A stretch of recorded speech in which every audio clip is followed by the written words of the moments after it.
아동들이 학대로 사망하게 해서는 안 된다는 의지로 모였습니다.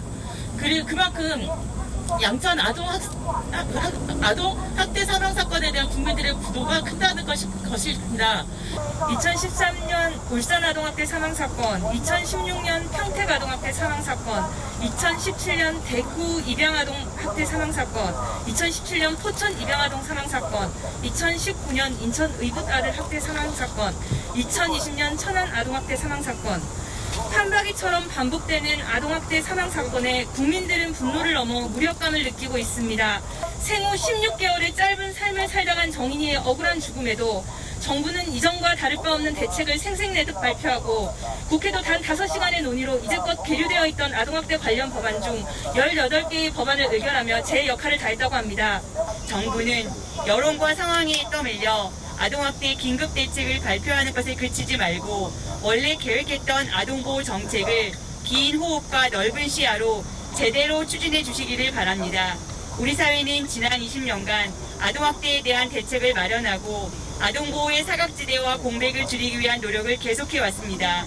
그러나 최근 벌어진 아동학대 사건들을 통해 아직도 갈 길이 멀다는 사실을 깨닫게 됩니다. 이번 사건은 개인의 문제로 발생한 것이 아닙니다. 반복되어 온 사회 구제적인 문제, 시스템의 문제임을 강조하고자 합니다. 이제는 바꿔야 합니다.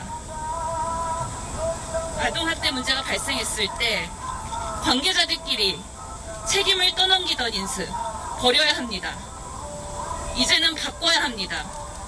평소 아동학대 신호를 전문적으로 감지하고 이미 발생한 사례들을 꾸준히 추적, 관리, 공유할 수 있는 시스템 만들어야 합니다. 이제는 바꿔야 합니다. 처벌 강화만 외치기보다 현장에서 정말 필요한 것이 무엇인지 살피고 부족한 부분은 빠르게 보완할 수 있도록 해야 합니다. 보건복지부 장관과 경찰청장에게 묻습니다. 보건복지부와 경찰청은 이에 대한 답변을 1월 18일까지 공개적으로 밝혀주시기 바랍니다. 아동학대 관련 전문가들이 아동학대를 의심하고 신고했으나 경찰이 아동학대가 아니라고 판단한 근거는 무엇입니까? 어린이집 교사가 4차례에 걸쳐 아동학대 피해를 관찰하고 이에 대한 증빙 자료를 사진으로 갖추고 있었음에도 학대가 아니라고 판단한 이유는 무엇입니까? 아동보호 전문기관이 아동학대 위험도 평가를 진행할 때 학대 피해 아동이 의사를 표현할 수 없는 16개월의 영유아였음에도 위험도 평가에 가중치를 부여하지 않은 이유는 도대체 무엇입니까? 아동보호 전문기관은 사례를 관리하면서 추가 방문을 통해 아동의 상태를 직접 확인하지 않고 부모의 진술에만 의존한 이유는 무엇입니까?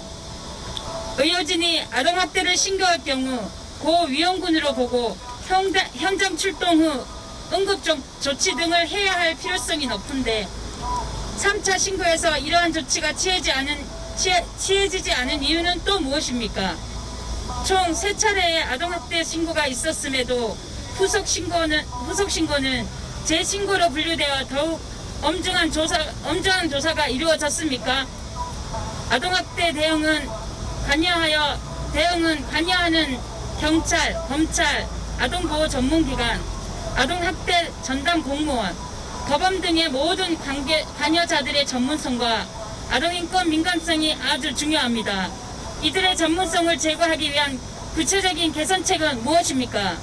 피해 아동의 친생 부모에게 입양 결정 전 어떠한 상담이 진행되었으며 그 내용은 무엇이었습니까? 원가족 양육 지원을 위한 정보와 서비스는 실효성 있게 제공되었습니까? 홀트 아동복지회는 입양 결연정, 양부모의 입양 동기, 양부모의 양육 적격을 어떠한 내용과 기준으로 판단했습니까? 서울가정법원은 양천 사건 입양 아동에 대한 재판 과정에서 양부모의 입양 적격성을 심사하기 위해 어떠한 검증 절차를 거쳤습니까? 홀트 아동복지회는 법정 사후관리를 진행함에 있어 입양 후 가정조사 보고서는 어떠한 조사와 절차를 거쳐 작성되었습니까? 홀트 아동복지회는 3월 23일 사후관리를 위한 1차 가정방문 시 아동학대의 징후를 전혀 확인하지 못하였습니까? 누구를 만나 무엇을 확인했습니까? 아동학대 신고 발생 연락을 받은 후 홀트 아동복지회가 입양 의뢰된 아동의 권익을 보호하기 위해 취한 조치는 무엇이었습니까? 2014년 2월 3일 미국으로 입양된 현수가 양부에 의해 살해된 사건에 대해 보건복지부는 입양기관의 업무 전반에 대해 정기적으로 분기별 대책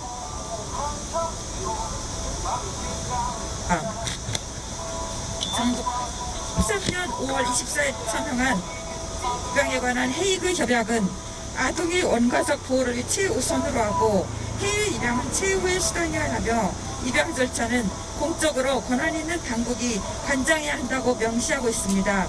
헤이그 협약의 국내 이행을 위한 계획이 무엇입니까? 정부는 2019년 5월 아동학대 전담 공무원을 725명 충원하겠다고 발표했다가 지난 1월 5일 664명을 배치하겠다고 발표했습니다. 충원하겠다는 아동학대 전담 공무원의 숫자가 감소한 이유는 무엇입니까? 현재 대부분의 시군구에는 야간 아동학대 신고에 대한 접수 및 조사 체계가 마련되어 있지 않습니다. 아동학대 전담 공무원이 단 한 명만 배치되어 있는 것이 대부분입니다. 이러한 상황은 아동학대 신고에 대한 적시 개입을 어렵게 만들어 피해 아동을 더 위험하게 만들 수 있습니다. 이에 대한 해결 방안은 무엇입니까?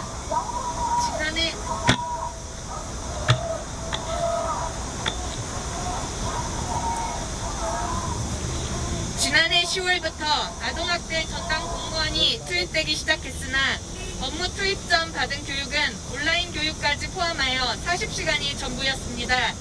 아동학대 전담 공무원의 교육과 훈련을 강화할 계획이 있습니까? 현재 배치되고 있는 아동학대 전담 공무원 중 다수가 순환보직으로 인해 잦은 교체를 예정하고 있습니다. 아동학대 전담 공무원의 전문성 확보를 위해서는 반드시 업무의 지속 가능성을 확보해야 합니다. 이에 대한 대책은 무엇입니까? 3월부터 2회 이상 아동학대 신고 시 분리되는 아동이 지는 학대 피해 아동 쉼터는 확보하였습니까? 없다면 법 시행에 대비하여 어떤 대책을 준비하고 있습니까? 아동학대 사망 사건에 대해 공공이 책임지는 진상조사위원회를 구성하여 조사를 진행할 계획이 있습니까? 정부는 시군구별로 아동보호 전담 요원 725명을 충원하겠다고 발표했으나 요원이 배치된 118개의 시군구를 살펴보면 신구 인력을 충원한 것이 아니라 기존 드림스타트에서 1인을 차출하여 아동보호 전담 요원으로 배치하고 있습니다. 이러한 인력 분량 막기에 대한 대책은 무엇입니까? 아동의 죽음 보건복지부 장관과 경찰청장에게 묻는다. 정부는 응답하라. 응답하라. 아동보호체계 인력과 예산